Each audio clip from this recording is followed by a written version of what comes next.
ہم اس سانے کی بھی مذمت کرتے ہیں. یہ حکومت کی ذمہ داری ہے کہ وہ کیا پنڈی میں، ایک منٹ سوال میں دہرا لوں، پنڈی میں جو لوگ ان واقعات کی نظر ہوئے، شہید ہوئے، کیا اس کے بدلے میں کراچی میں جا کے 10 لوگوں کو مارنا جائز تھا یا حرام تھا؟ میں آپ کو عرض کروں کہ حضرت قصاص کا حق بھی ریاست کو ہے، اسٹیٹ کو ہے. اسلامی احکام کی روح سے یہ کسی کو اجازت نہیں ہے کہ وہ خود فیصلے کرے، قانون کو اپنے ہاتھ میں نہیں. یہاں ایک سوال کا اور جواب دے دیں، پھر میں جنرل صاحب سے پوچھوں گا. یہ ہمارے ہاں کچھ رواج ایک اور بھی آ گیا ہے کہ جس کو 4 لفظ پتہ ہے وہ اپنے آپ کو سمجھتا ہے کہ اللہ تعالیٰ نے اس کو یہ اختیار دیا ہے کہ وہ کسی کے اوپر بھی کفر کا فتویٰ جاری کر دے. یہ ایک بہت بڑی شر انگیزی کی وجہ پاکستان میں یہ ہے کہ ہم بڑے آسانی سے اسلام کو، اس کے ایمان کو اور اس کو کفر کا فتویٰ دیتے ہوئے 1 منٹ نہیں لگاتے. یہ جائز ہے؟ میں پہلی بات تو یہ عرض کروں گا، آپ مجھے ذرا وقت دیجیے، کہ اہل علم نے لکھا ہے، بلکہ بعض حضرات تو سرکار دو عالم صلی اللہ علیہ وسلم کا یہ بیان فرماتے ہیں کہ حضور کا بیان ہے. مجھے اس وقت چونکہ پوری طرح یاد نہیں، اس لیے میں یہ نہیں کہہ سکتا، لیکن یہ بات اہل علم نے لکھی ہے کہ اگر ایک شخص کی کسی گفتگو میں، تحریر میں 99 مطلب کفر کے نکلتے ہوں اور ایک اس کا مطلب ایمان کا، اسلام کا نکلتا ہو، تو ہم اس ایک معنی کو ترجیح دیں گے 99 معنی پر، اور اس کو کافر قرار نہیں دیں گے. کسی کو کافر قرار دینے میں بہت احتیاط کرنی چاہیے. دوسری بات، جہاں تک فتویٰ کی بات ہے، فتویٰ اہل علم کو دینا چاہیے. ہر عالم مفتی نہیں ہوتا. اور میں یہ اہل علم کون ہے؟ یہاں سارے کلیمنٹ ہوں گے کہ اہل علم ہے؟ نہیں، اس کے لیے یہ ہے کہ ہمارے ہاں باقاعدہ اس کی ڈگری ہوتی ہے، اس کی باقاعدہ تربیت ہوتی ہے. آج ہماری بدقسمتی یہ ہے کہ ہمارے پاس ڈاکٹر وہ بن گئے ہیں جن کے پاس جو مستند ڈاکٹر نہیں ہے، بہت سے لائر وہ بن گئے ہیں جو مستند لائر نہیں ہے.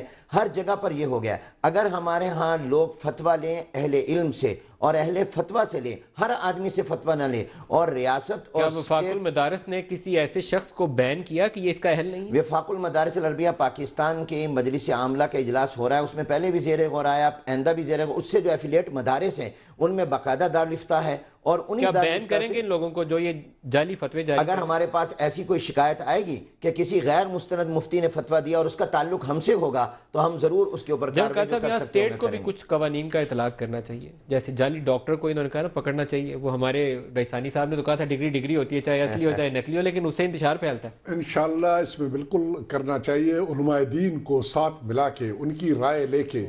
بہت زبردست بات کی جالندری صاحب نے کہ 99 باتیں اگر نیگیٹو ہو جاتی ہیں اور ایک پازیٹیو ہے تب بھی کسی کو اختیار نہیں پہنچتا ہے. یہاں پر تو ہر آدمی، میرے جیسا جاہل آدمی اٹھ کے بھی فتوے دے دیتا ہے کہ فلانا کافر ہے، فلانا یہ ہے، فلانا وہ ہے، اور فلانا شہید ہے، فلانا نہیں ہے.